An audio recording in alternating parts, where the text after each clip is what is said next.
Ciudadanas y ciudadanos, le habla el doctor José de la Cruz Ponce, abogado laboralista, 20 años defendiendo a trabajadores y a sindicatos.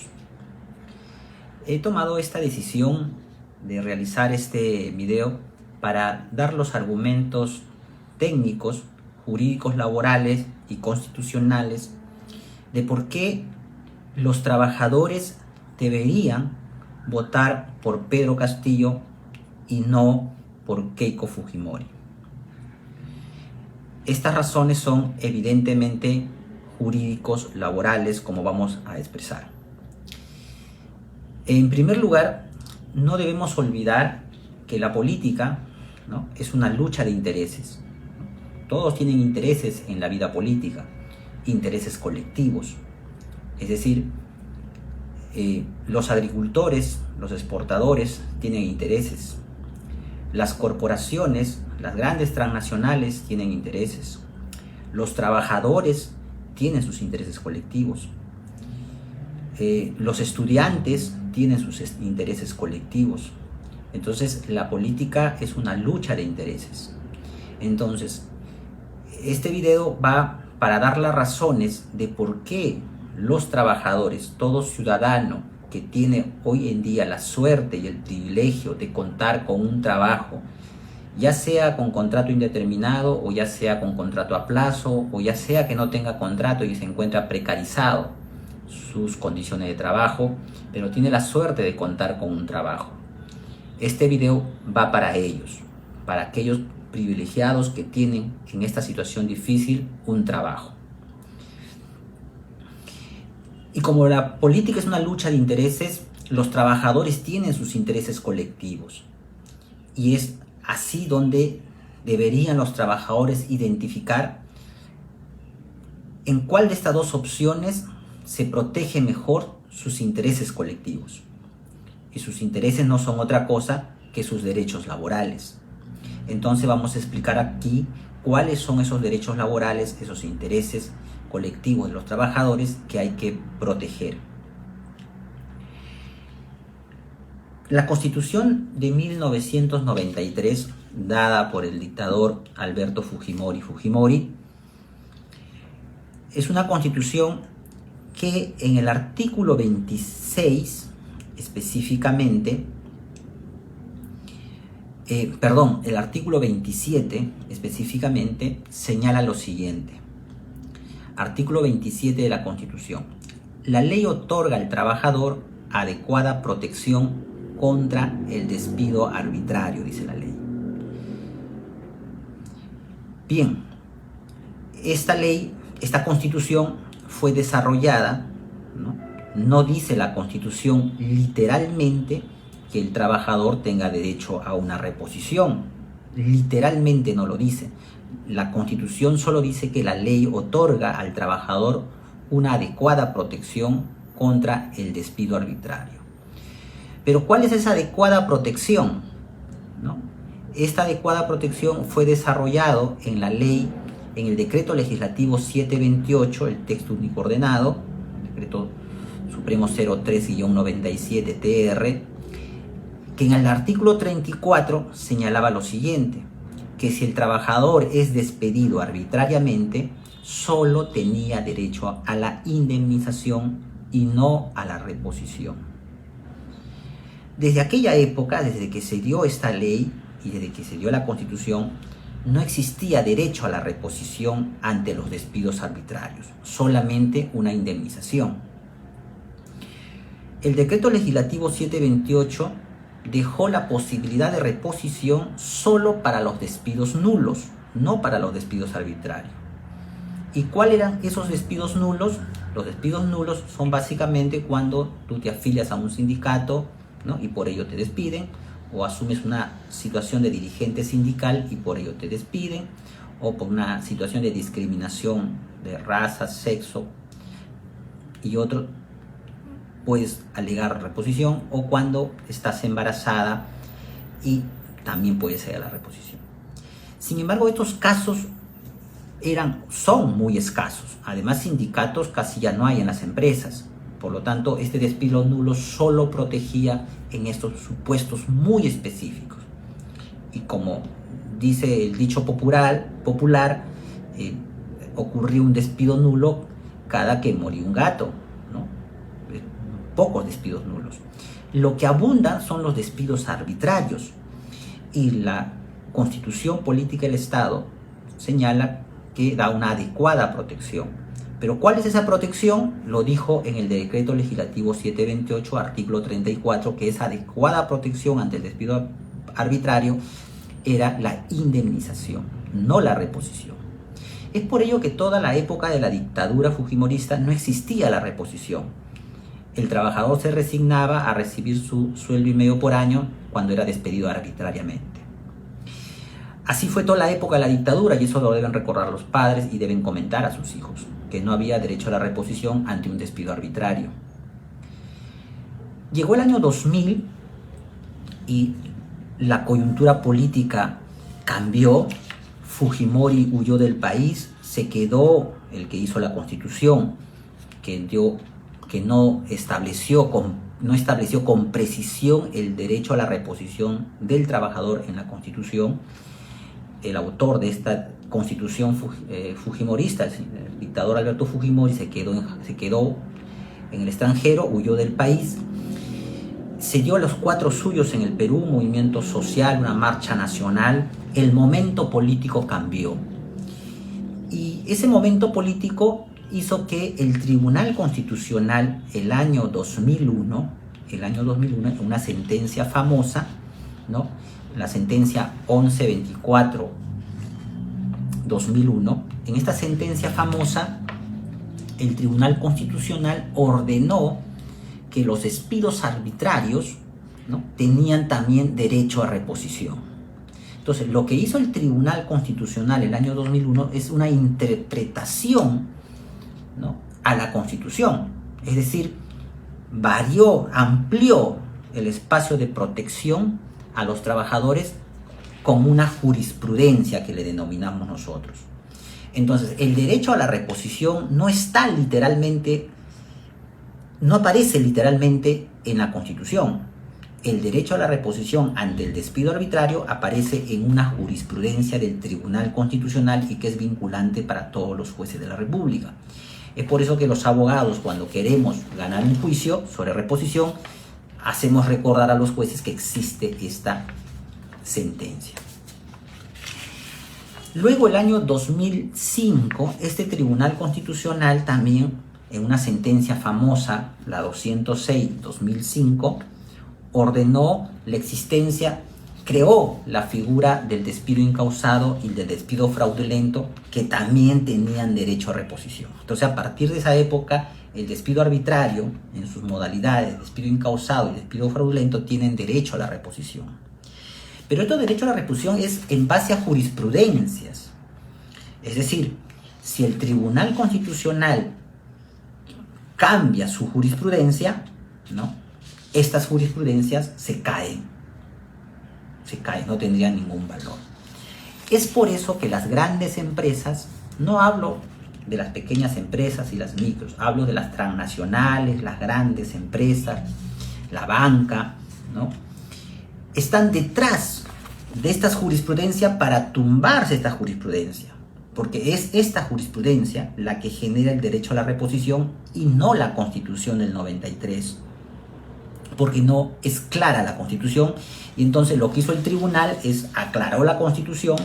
Es por eso que se habla a veces en el mundo académico de una Constitución escrita, la del 93, y de una Constitución comentada o una Constitución jurisprudencial que ha desarrollado y ampliado el derecho, ¿no? Entonces, ampliado el derecho laboral. Es por eso que, en realidad, esta Constitución ya se reformó técnicamente hablando. Ya ha habido una reforma técnica jurisprudencial de la Constitución. Pero esto es una reforma constitucional técnica, mediante jurisprudencia. No es una reforma política de la Constitución. Es una reforma técnica mediante jurisprudencia. Entonces, cuando decimos no queremos cambio constitucional, ya ocurrió el cambio constitucional mediante jurisprudencia. Pero las grandes empresas, las corporaciones, ¿no?, que le han dado a Keiko millones de soles, ¿no?, para que defienda sus intereses de estas grandes empresas, están detrás para tumbarse estas jurisprudencias. Entonces, el interés de los trabajadores, de aquel ciudadano que tiene la suerte de tener un trabajo hoy en día, si es despedido, debería vigilar esta jurisprudencia, porque si lo despiden arbitrariamente o fraudulentamente o incausadamente, con esta jurisprudencia puede regresar. Pero las grandes empresas y el Estado también, que poco defiende o poco protege los derechos laborales, también quieren tumbarse estas jurisprudencias. Entonces, el interés de los trabajadores está en proteger estas jurisprudencias. Entonces, lo que los trabajadores nos debe interesar es que este cambio constitucional técnico mediante jurisprudencia debe establecerse en una nueva constitución. Es decir, en una nueva constitución lo que se necesita es que diga en la nueva constitución literalmente que existe el derecho a la reposición en los despidos arbitrarios. O sea, recoger esta jurisprudencia que ya está elaborada técnicamente y incluirlo en la nueva constitución, de tal manera que la reposición tenga un amparo constitucional. Entonces, a los trabajadores sí les debe interesar un cambio constitucional donde se incluya este derecho a la reposición en la nueva constitución. Entonces, los intereses de los trabajadores es vigilar sus derechos laborales, y entre los dos candidatos, el único candidato que está proponiendo un cambio constitucional es Pedro Castillo. Entonces, es en este candidato, porque al margen de lo que en otras áreas hay otras propuestas, en el caso de los trabajadores, porque acá estamos dando los argumentos de por qué los trabajadores deberían votar por Pedro Castillo, es porque es el único candidato que nos garantiza que haya una nueva constitución donde podamos nosotros incluir esta reforma técnica de la Constitución en una reforma política de la Constitución. Hay otros argumentos jurídicos de igual manera en el derecho colectivo que tenemos que proteger en una nueva Constitución. Solo doy una para no agotar el tiempo, ¿no?, y sea esto un tema muy breve, digamos, conciso y concreto. Finalmente, ¿no?, se dice que no se puede hacer una reforma o un cambio constitucional, ¿no? En los medios escuchamos que no se puede hacer un cambio constitucional porque la Constitución y el artículo 206 señala que toda reforma constitucional pasa por el Congreso. Bueno, le voy a dar mi opinión constitucional al respecto. Y esto es un ABC del derecho constitucional. A todos los abogados llevamos Constitucional 1 y Constitucional 2, es algo elemental. Escucho en los medios abogados y abogadas constitucionalistas con su formación, obviamente, no tienen una formación en el sentido de una mirada política constitucional. ¿Por qué? Porque toda reforma política, no olvidemos que, como decía Peter Haberle, este constitucionalista alemán, la frontera entre la política y el derecho, ¿no?, es una frontera borrosa. O sea, política y derecho no está delimitada la frontera, decía Peter Haberle. Entonces, el derecho y la política hay una frontera borrosa. Entonces, este espacio borroso justamente es el tema de las asambleas constituyentes. Escucho muchos abogados que dicen que no se puede cambiar la Constitución porque la palabra asamblea constituyente no aparece en la Constitución, ¿no? O sea, exigiendo un legalismo extremo, lo que en el mundo del derecho llamamos el positivismo jurídico, extremo, casi absurdo, ¿no?, que no es otra cosa que exigir que en la ley aparezcan literalmente, ¿no?, los términos, ¿no?, últimos para que haya una situación legal. Pero eso no es cierto. Yo recomendaría a todos los abogados peruanos que lean este libro, ¿no?, que es el de La idea de derecho en el Perú republicano del siglo XIX, de Fernando de Trassigné, donde Fernando de Trassigné señala claramente esa intención positivista y legalista absurda de algunos de los muchos abogados que defienden el sistema de cosas y las injusticias, ¿no? donde nos exigen que la ley establezca la Asamblea Constituyente, la palabra Asamblea Constituyente. Y eso es falso porque la Asamblea Constituyente no es una categoría jurídica.